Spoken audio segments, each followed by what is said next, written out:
Hello and welcome to an exclusive hour-long programme with me, Alex Belfield, talking to two of my favourite people, the very lucky Eamonn Holmes and Ruth Langsford. How are you? See, I told you there was somebody out there that likes us. We found He's him. the one. Why is he lucky? Well, he's lucky because he's with you. Oh, Alex, thank you. He is. That's very true, Yeah, actually. well, you should live with her, Alex. It's a different story. It's a different story. There's showbiz personas in real life. No, but I think we're pretty much on air what we are off air as well. Yeah. A lot of people put up this facade that they've got this perfect partnership and whatever. We just have the same partnership that everybody else has. That's it. We argue a lot. Yes, the worst personification of that was we had to appear on the Ant and Dec show, and we did this challenge called Beat the Boys, which was racing them around a track. And there's a clue in that title, Alex. It's called Beat the Boys. So it's about winning. So I organised a strategy to win this game, and it was very simple. I said to Ruth, the problem is when we go around this chicane, this track, people are inaccurate with their instructions. What they do is they say left a bit, right a bit. Now, I should point out that you're blindfolded at this stage. The person behind the steering wheel is blindfolded and the other partner is working the pedals, the accelerator and the brake. So you depend on your partner who can see their instructions, and to me they have to be precise. So I worked out a system. And I said, Ruth, what we do is we say 1:05, midday, 5 to 11, 10 to 10. Are you with me? So you turn the steering wheel, use it like the time on a clock, so down to 3:15. Perfect, precision. When just as we're about to go on this, Ruth says the following: I don't understand this. Do you want to say that bit? I didn't say it in that stupid, whiny voice. I don't voice. understand what you're talking about. Everybody I've spoken to, whenever I say, he said 12 o'clock, 5 to 11, 1:05, have all gone, what? What's wrong? Look, on the it was good enough on the golden shot, left a bit, right a bit, fire, wasn't it? If you remember the golden Ruth shot. started saying then, what do you mean 10 to 4, 10:15? I said, I didn't say 10. It's only 10 to 10, 5 to 11, midday, 1:05, precision. It's like pilots. It's like fighter pilots. They don't say bandits at 6:15. They say bandits at 6 o'clock high. 12 o'clock high. That's the way they talk. Bandits at 9 o'clock. That's the way they talk. So I said, all right, I will drive. And that was a bad idea. I changed the plan. It's a very bad idea because A, he doesn't drive very well. And also, as everyone will have witnessed when they saw the film, that he was totally disorientated by being blindfolded. And every time I said left, he went right. When I said right, he went left. No, because as we set out, she was then just supposed to not to follow the instructions, but give the instructions. So we go into the chicane, and I'm blindfolded, and Ruth says, down a bit, what way? Round a bit, left a bit, right a bit. I said, what is it, 1:05, 3:15? How much right is it? Well, it's just right. And he was shouting like he is now. And it was a disaster. We hit the cones and we were beaten by an almighty margin. We were beaten by 2 minutes or so by Ant and Dec. Because I've had so many people after that saying to me, oh, that's just like me and my husband in the car. I laughed so much. We can't drive together. And the thing is, the more cross Eamonn got, the more I laughed. Because I'm really not very competitive, which made him even angrier. Yeah. Till eventually he pulled his blindfold off, swore at me, which they had to beep. Do you think Ant and Dec aren't competitive? Do you think every week they take on each other in a challenge? Well, I didn't notice any of them screaming Beat and the having boys. to be That's what it's called. We were thumped. There was me thinking that this was an entertainment fun programme that wasn't meant to take things too seriously. How wrong I was. Well, that's the thing, you see. I didn't take it too seriously. Alex, you're right. I saw it for what it was. It's a bit of fun. Old Mr. Competitive Pants there. It's like Christmas. We sit down, we get the children around, you get out a board game, and what do you want to do? You want to win. You want to beat your children, don't you? What is the point of having children if you can't be better at them in most things? And humiliate them. And show them what more knowledge you have. So no matter what we're playing, these sort of, name the intro or Trivial Pursuit or whatever it happens to be, as soon as we get to the first question and I go, yes, I got that, and I say, everybody knows that, that's enough for Ruth. At that stage, Ruth says, I say, oh, stop being so competitive, it's only a game. I'm not playing if you're going to continue like also, this. He's one of those, she packs it in. He's one of those really sarcastic people, said he'll pick out the card. How many wives did Henry VIII have? And if I said, 6, and I said the answer is 6, I said,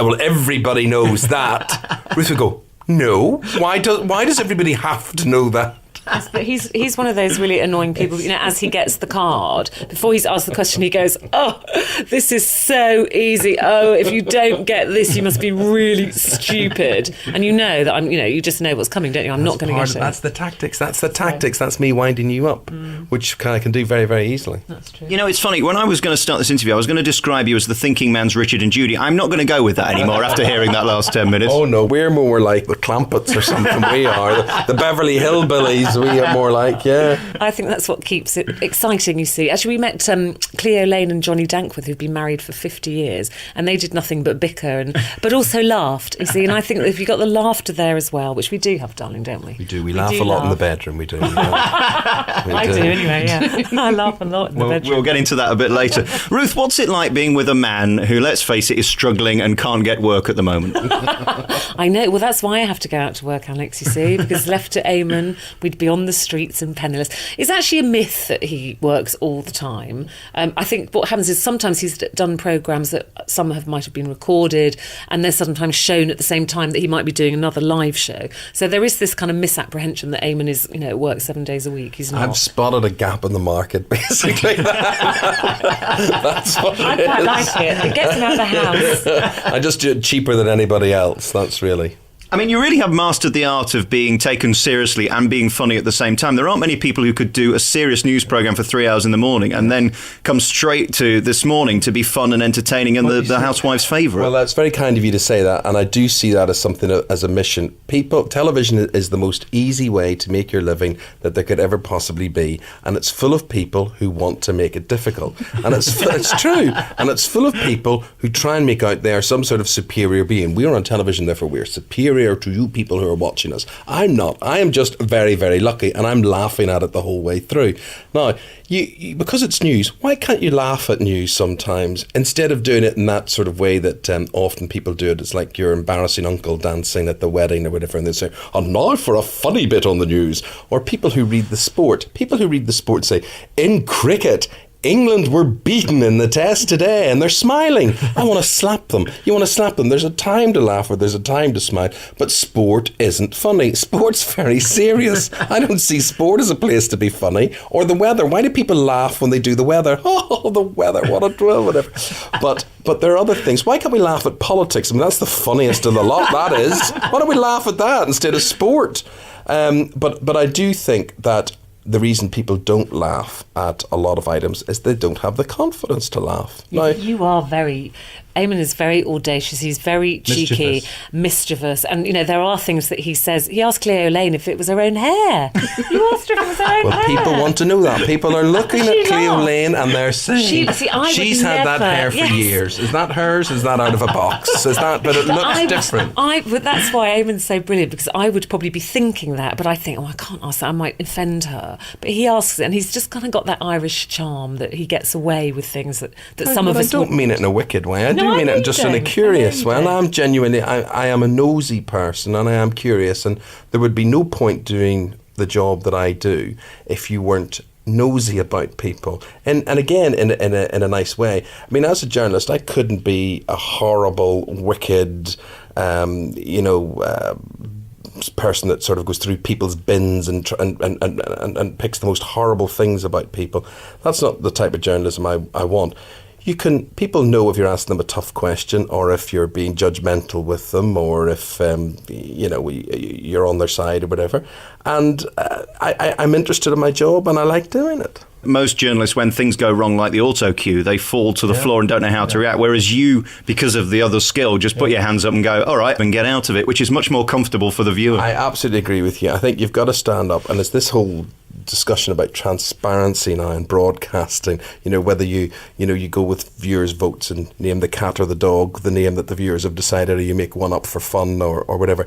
And you've got to get these things in perspective. There is a difference between doing something like that or making a mistake like that, not that I'm condoning that at all, and stealing money out of people's purses and wallets the way GMTV did through their they're a phone-in scam, and you've got to get these things in proportion. We're back on your favourite local radio station. It's Alex Belfield talking to Eamonn and Ruth today. That's nice, isn't it? When you've got Richard and Judy, you've got Philip and Fern, and Eamonn and Ruth. Everybody knows exactly who you are. That doesn't happen to many people in show business. Yeah, ER, we're like royalty. But we're doing this together and working together, and we're lucky because we are only the sort of holiday stand-in for Philip and Fern. So we do the summer and the half terms and that sort of thing.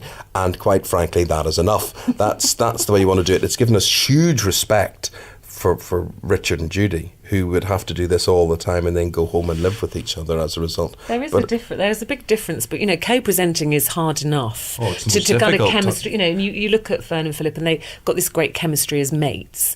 But you have to kind of grow that chemistry, don't you, within its friends? See, but I don't believe you with chemistry. See, I think chemistry, by and large, is false. By and large, it's just things that producers would like everybody to think happens. I don't care who you are in television. No twosome in the regions, nationally, wherever, get on all the time. They don't. But in the world of media land, you have to pretend they get on all the time. The nice thing about working with your partner is you don't have to pretend you get on all the time. What I was going to say was that thank you, before you took over just completely. My theory. Just my theory. Like he always does. Is that you don't have to create that chemistry, it's there. But it's interesting, the kind of other side of that coin is that there are things you'd say to your partner you would never say to your co-presenter, who isn't your partner. So, I'm sure I must ask questions that Philip doesn't agree with or thinks are a bit stupid. He wouldn't say, and likewise I wouldn't to him. Eamonn, the minute we come off something, he'll go, "Why did you ask that? What a stupid question!" You've just made that. Now, sorry, you see. Well, I'm quite offended with that. When have I ever said you've asked a stupid question? Darling, you have. Well, that's a lie. You're lying now. You know to look at her face. She's just made that up, and she's trying to. And he said to me the other day in front of everyone, "Have a mint to your breath." He pointed at me.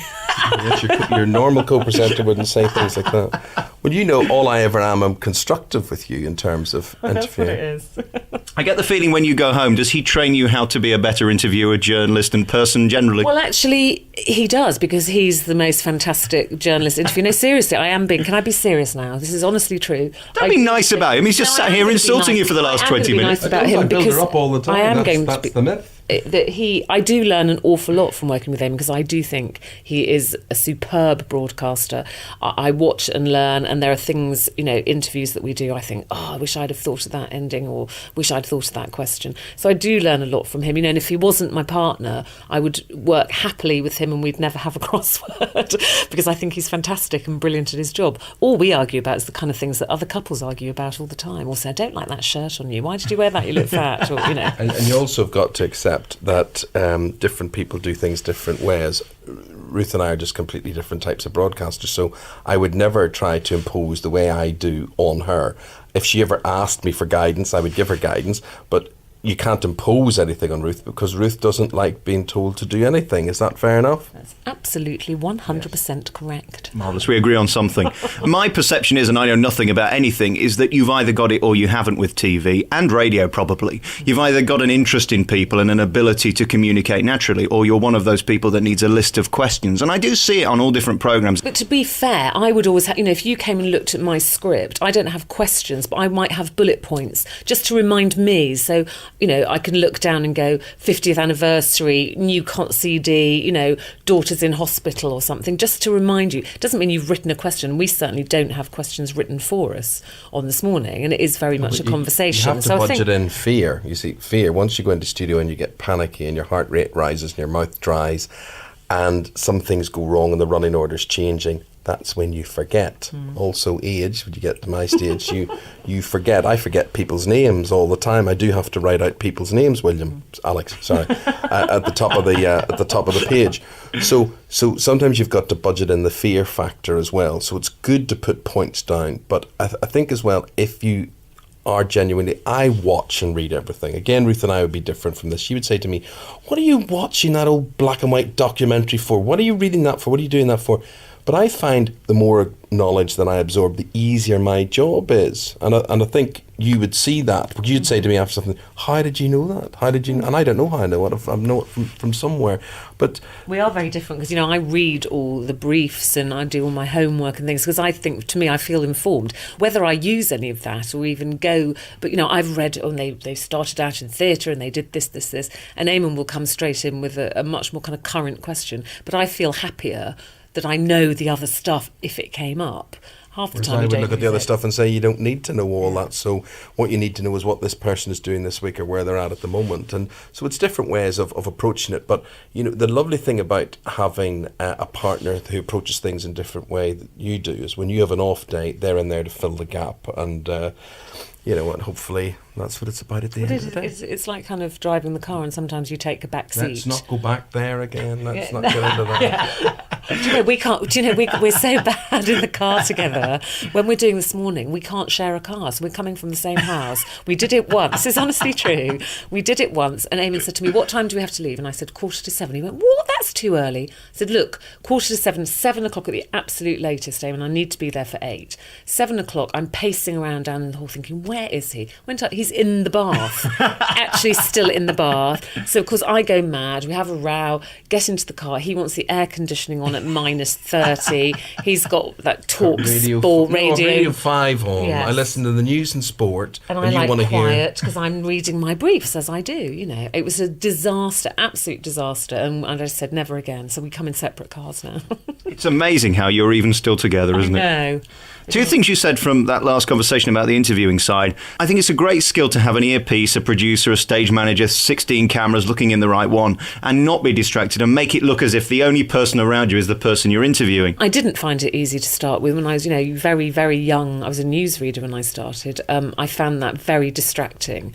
But eventually you get used to it. Now I couldn't do without it. I have what we call open talkback, so you hear everything in the gallery.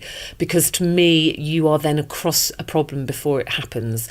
So if I'm talking to somebody, interviewing them, and I know we're coming to a piece of film, and then I hear them going, roll VT5. Hello, VT5, where are you, VT5? Oh my God, VT5's not there. You hear this kind of panic start. There's obviously a problem with that, but slow down here, have another question ready. So you kind of preempt problems, and you're across everybody. You can hear the camera instructions. And I always say, a lot of women particularly say, I couldn't stand that. And I say to women, listen, I bet you can sit at a dinner party at one end of the table talking to somebody and your husband's at the other with a very attractive blonde, and you're looking like you're completely attentive to this man who's boring you to death at one end, and when you get into the car you say to your husband, I heard you saying to that girl how nice you thought her dress was, because women you can hear another conversation. So that's all it's like. Or if you're on the phone and somebody else is talking to you, so you just kind of get used to it, really. Did you ever speak to this blonde lady again, Eamonn? I learned my lesson.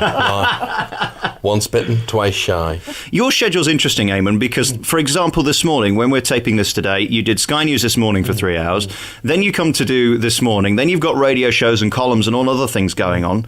How are you getting through your day at the moment? Is it power napping? Is it some kind of chemical enhancement? What is it? Well, maybe I just have more stamina than other people. I don't see it that way. I mean, if I was a delivery van driver, I would have, 10, 15, 20 jobs in a day.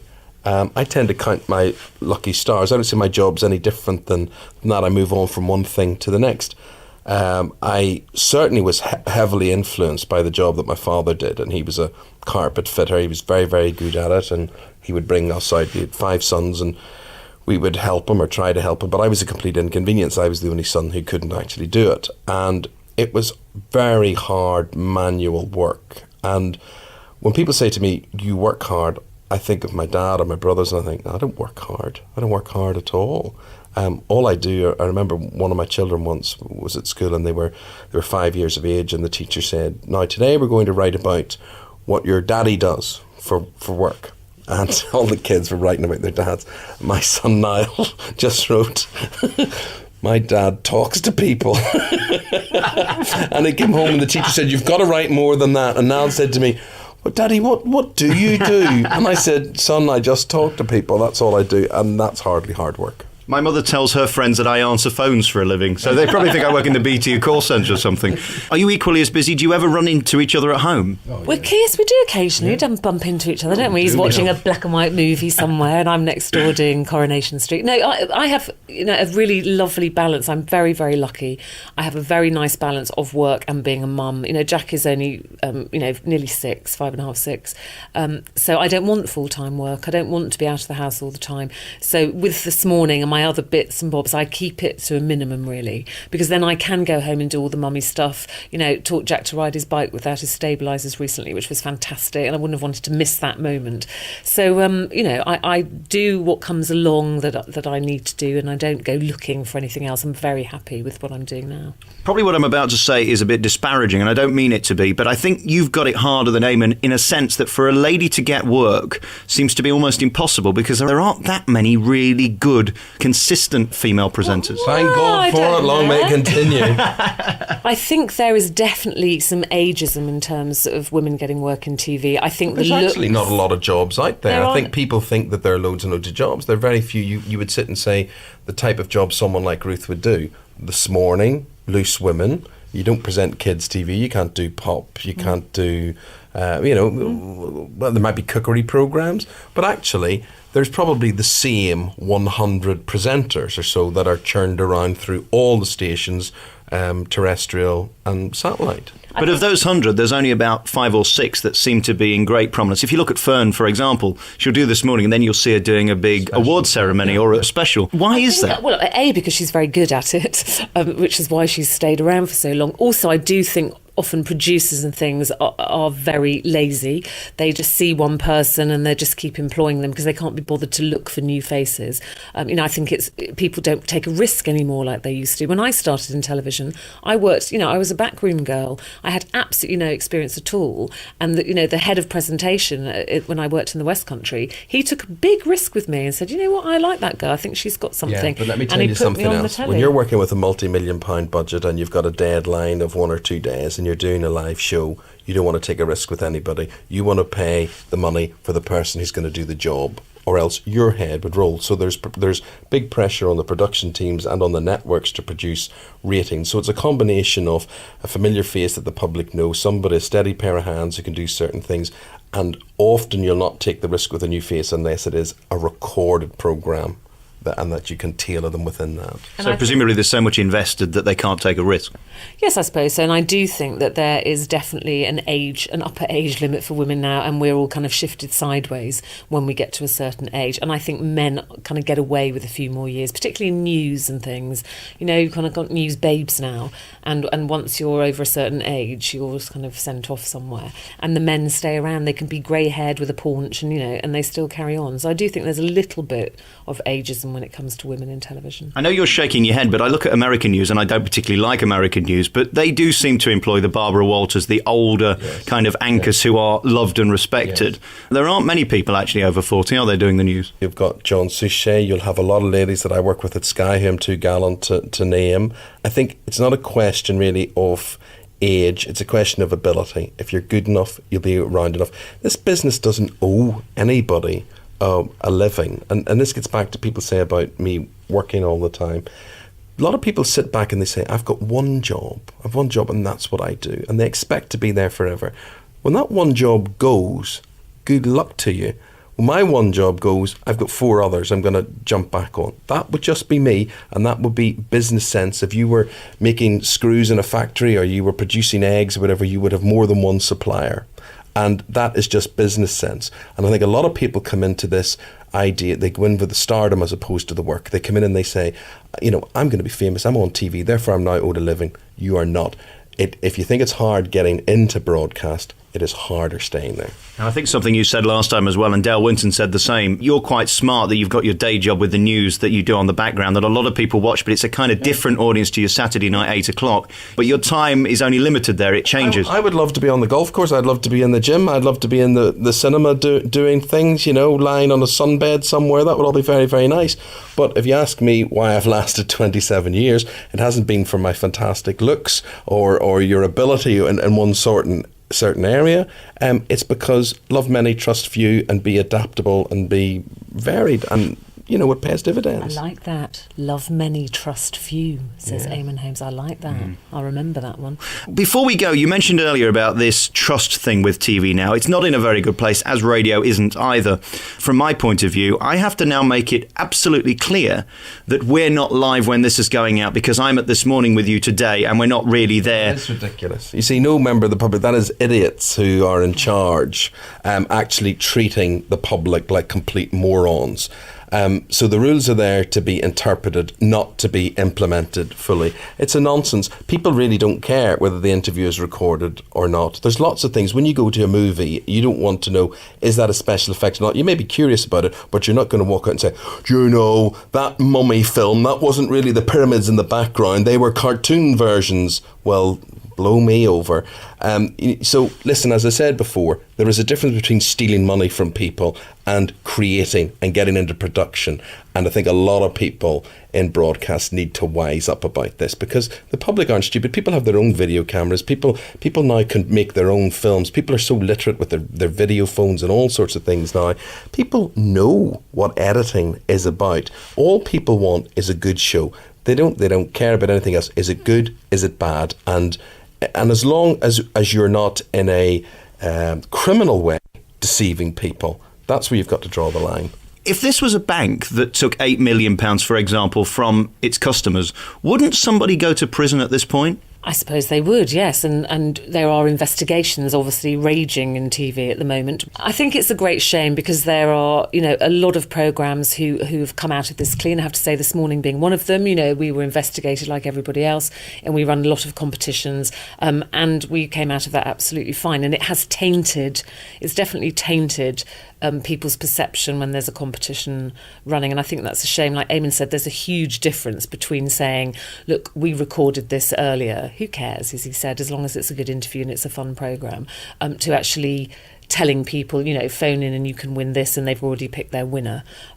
It'll go away, I'm sure, and people's trust, I hope, will come back, because 99% of us are good guys. The difficulty, I suppose, is that they're continuing to expose different programmes, and from my grand's perspective, who is not media savvy, she reads all these stories and thinks, well, who can I trust? So it does impact everybody. The sad thing is when somebody like you, Eamonn, could get involved because it's your programme. Presumably you're never involved with the minutiae of who picks the competition winner or when that is picked as a presenter. No, but for instance, on radio or some programmes in the past, say for instance we had a guest who came in and they said, say it's a footballer or a cricketer or something, and this famous cricketer comes in, you've Ian Botham, and he says, look, I'm going to sign this bat for you and a copy of my book. And I'd say, Ian, thanks very much, and I'll tell you what, we're going to give this away today to the person who's got the wittiest joke about Ian Botham that phones in the next hour.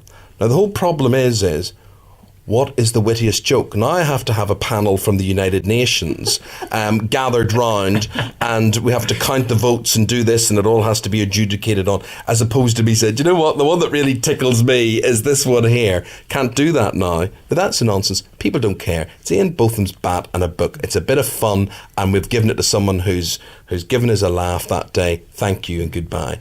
Now, apparently, you can't do that. You have to have panels sitting to do all this. I just think sometimes, thank goodness, I've seen the best years of broadcasting, because it really is. It's becoming a politically correct state. Everything is so rigid, and I will see it as my challenge in the years to come to wheedle my way around that and try and still make programmes as fun and as mischievous as possible. The only reason I'm doing this interview today, I'm going to be honest with you both, is because I need advice. I do back-to-back interviews with people like you who are very successful, and then occasionally someone will slip through the net who bores the pants off me. Now, how do I feign my interest in someone who's boring? I don't look interested. Ruth tells me off all the time. I mean, I have people who actually... I am brilliant prior to interviews, and Ruth and other people who've worked with me in the past, I will meet people. They're usually American, and they're usually young pop stars. And they come in and they're surrounded by their people. who are awful, and they'll say, what are you asking? What way will you do this? What's your link going to say? What are you going to do this? And there'll be certain requirements. We will say at the top of the programme, we're going to wave to this pop star. If this pop star says, hi guys, how are you? They will say, that was not part of the contract. We do not wish, we want to see the lighting that's for this and whatever. And eventually I'll get to the stage, I'll walk to the guest. I always believe in talking to my guests beforehand. And if I think they're going nowhere and they're saying nothing, and they usually are pop stars, and some of them are Brits as well, and they try and remain aloof and very cool, I just say it quite simple. I'll say, you're going to look a complete ass out there. Now, if I was you, I'd get a story together, because I'm going to ask you all these questions. Whether you choose to answer them or not, it's up to you. But we can do it the hard way, or we can do it the easy way. And I will be quite blunt with people. And if someone's down for 8 minutes, I'll say, I'm not spending 8 minutes there, 2 minutes, and I will come out, and I'll be brave enough to come out of an interview earlier, because too many people think it owes them a living. But having said that, most of the monosyllabic ones, when they get on air, they turn it on. The thing that irritates me most is not the ones who look grumpy and whatever, it's the ones who are false, the ones who have got away with a whole career of people believing, oh, how lovely she is or he is, and they're absolute poison. The other people who are difficult to interview are actors, and they're usually from the Royal Shakespeare Company, and they're in a very successful sitcom, and they're really famous through being in some hugely being very funny, and the public love them, and they say, oh, we love her, we love him, and you put them down, they say, well, I'm not talking about that character. There's only one character that I play. And somehow we are supposed to go, you're not singing my King Lear, the old Vic, darling. And you're trying to say, seriously, so that's only make-believe? So in that soap, you're not really that person? I never got that, never knew that, thank goodness.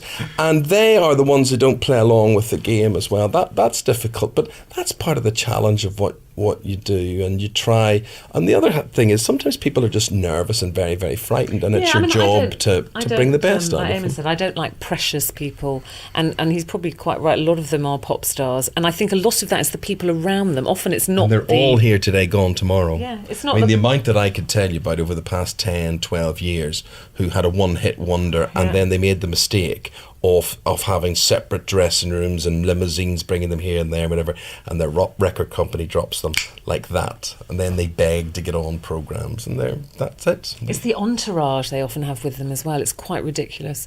You know, and sometimes they're like 18, 19, and they've bring in 25 people with them, somebody to carry their cup of water.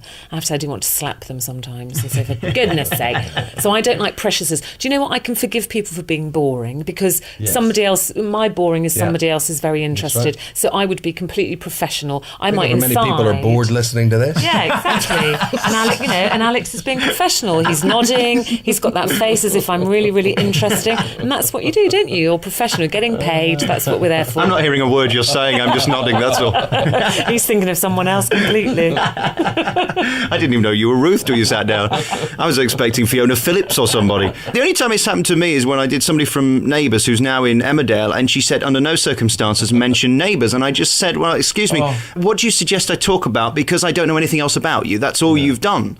In those situations, do you just have to really stand your corner, or how do you deal with it? That's when Eamonn will. I mean, I've heard him say that. Anyway. He'll say to people, look, I'm sorry, but if you're not prepared to talk about, Neighbours, for example, what else do we know about you? Tell me something then. Give me something to talk about here. And he'll be very blunt, where I would go off panicking. I'd go running off and going, oh my God, I've just talked to her and she says she doesn't want to talk about Neighbours. What are we going to say? And he'll go stomping in. We've got 8 minutes here, so what do you suggest we fill it with?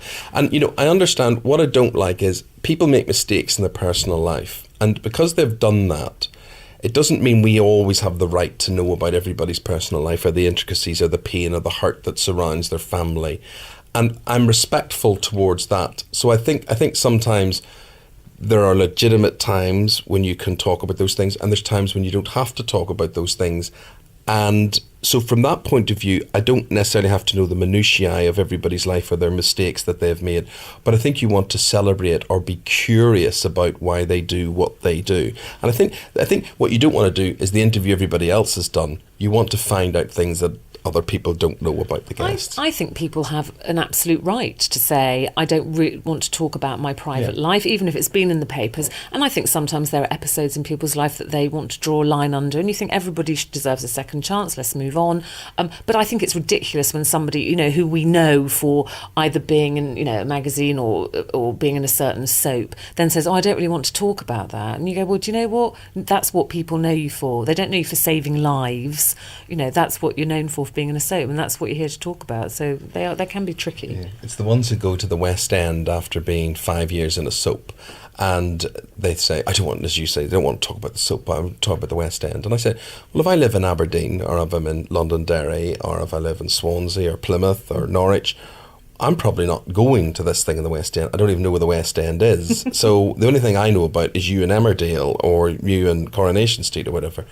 And I think you've got to spell out the realities to people. People love to reinvent themselves and think everybody should just go along with that. Who's the worst interviewee you've had then? Well, worst and difficult is two different things. I was going to mention Michael Barrymore, who I did last Christmas, and I sat opposite him wondering, at what point do I go down the line that I'd got to go down? We were sat opposite each other for 35 minutes, and you have the same type of interviews on This Morning particularly, where people come on for PR reasons to sell something after something's happened.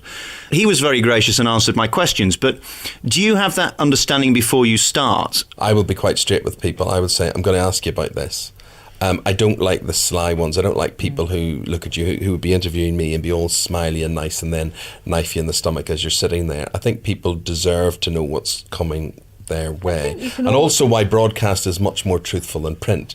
You can, you know, what you hear and what you see is what you get. In print, you can do a 2-hour interview and they take the one question, the one answer, and they manipulate it with a headline. So broadcast is always more preferable, I think, to print. I would always say to people, you know, particularly on a live show, look, you know, a lot has been written about you. This is live. So I wouldn't be doing my job properly if I don't ask you this. Everyone watching at home wants to know, you know, the answer to this question because that's what they've been reading in the papers. Now, this is your chance to answer it however you want to answer it. It's live. You can tell them the truth. You can evade it. But, you know, I have to ask it. It's my job. And I would look very stupid if I didn't ask. Mine is pop stars as well. I can't bear them, and I very rarely have them on this season. I don't think I'm doing any pop stars at all because they've got very nothing. highly of you as well. I'm sure they do. But they really don't have anything to say, and they're normally young and haven't lived a life. That's the problem if you've got people who don't have an opinion. In terms of your show, of course, you're doing daily shows where you get the same people often 3 or 4 times a year. Are there certain people that you dread and you know that you've got to have them on because they're quite big? Yeah. You usually have them on because for some strange reason networks like them, or they've signed them up on some sort of deal where they've got to pay them anyway. And you They look write and you say 3 autobiographies a year. and you say why when everybody you know in real life can't stand this person or thinks they're boring or terrible, whatever it is, why does somebody in some network somewhere just think this person is fantastic? So yes, you know the one's coming, but that's when you can always tell it's a bad interview when the interviewers talk more than the interviewees. That's when Ruth and I turn to each other and talk about our private lives and say, do you remember the time this happened? And you think, great, there's another 45 seconds gone. But then also, equally, there are people that you are thrilled to see 3 times. We had Nigel Havers on recently, and we've interviewed him, and he's just great fun. He's wicked. Yeah. He's always got something to say, you know, and I look forward to seeing him. Jenny Eclair, Joe Brand. And you know that they'll be current. They're never precious, you know. And those people, to me, are so talented. They work hard. They come in here, you know. They're charming, or not. I hate the word charming because it sounds false. Pleasant. They're just nice and normal. They have a cup of tea, and you say anything in particular. What can we ask? Oh, ask me anything and whatever, you know. And so it's nice, you know. Some people you dread seeing 3 times a year, and others you would love to happily have on every week. But then there's funny things that happen to you. Is there's incredibly boring people, really boring people that everybody hates to interview, and they make special requests on certain programs, and they say, I will only come on if I'm interviewed by Eamonn. Because, you know, it's like he understands me or whatever. Yeah. And that's the embarrassing one, especially when it's somebody you think, oh, I can't stand this guy. And they make this, and this letter's written, and it's saying, you know, he enjoyed his time with Eamonn so much the last time, and that's where you make a mistake, doing it too well the last time. I think, you know, often Eamonn is more well known than his guests. And actually it works really well because people do, you know, even politicians I notice when I'm watching on Sky will often say, yes, Eamonn, well, it's interesting you asked me that, Eamonn. Not many people get that, do they? It's, I'm really they enjoying know him well. interviewing politicians. I think politicians know the worth now of being seen to have a personality as well. And I can be much more cheeky with politicians than most people. And when I say cheeky, I don't mean in that Paxman-esque way, that superb interview. I don't have that intellect. I can't do that. But I can be man of the people and say, well, hold on a minute, hold on. Are you just going to tax the hilt off us again with that?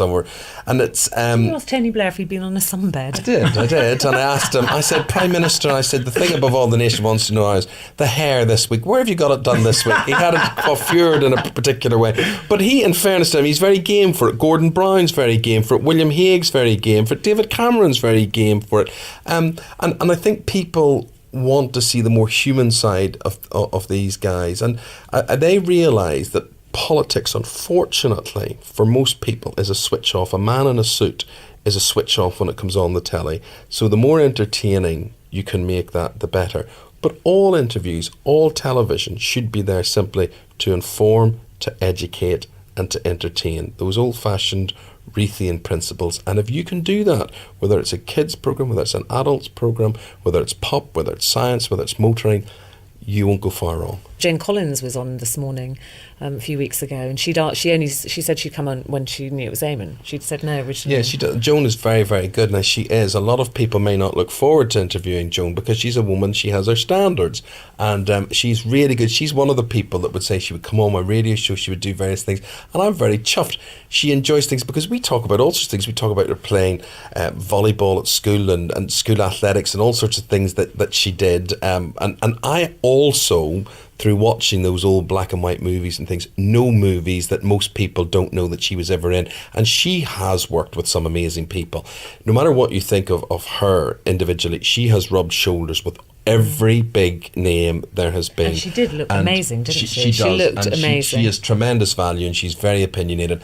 And I think always I would start out with the principle that I would treat my guest with respect, the way I would with anybody. If I was meeting anybody in the bus or in the street or whatever it is, you want to treat somebody with respect and you want to be interested with them. It's up to them what they then do with that. But as I say to people, I can make you look good during this interview, but it's all about you talking. It's not about me talking, it's about you talking. If you can do that, then that's going to work well for both of us. I just did an hour special with Jackie Collins, and there was one thing that bothered me, that I banned her from saying the word sex. It was ooh, ooh, ooh throughout the entire interview. It was far too crude. Eamonn Holmes, Ruth Langsford, thank you so much for doing this hour special. It's been great to get to know you both together, and congratulations on what you do on TV. It's so natural, it's so real, and it's so brilliant and rare as well. Thank you for talking to me. Thank Very you kind of you. much.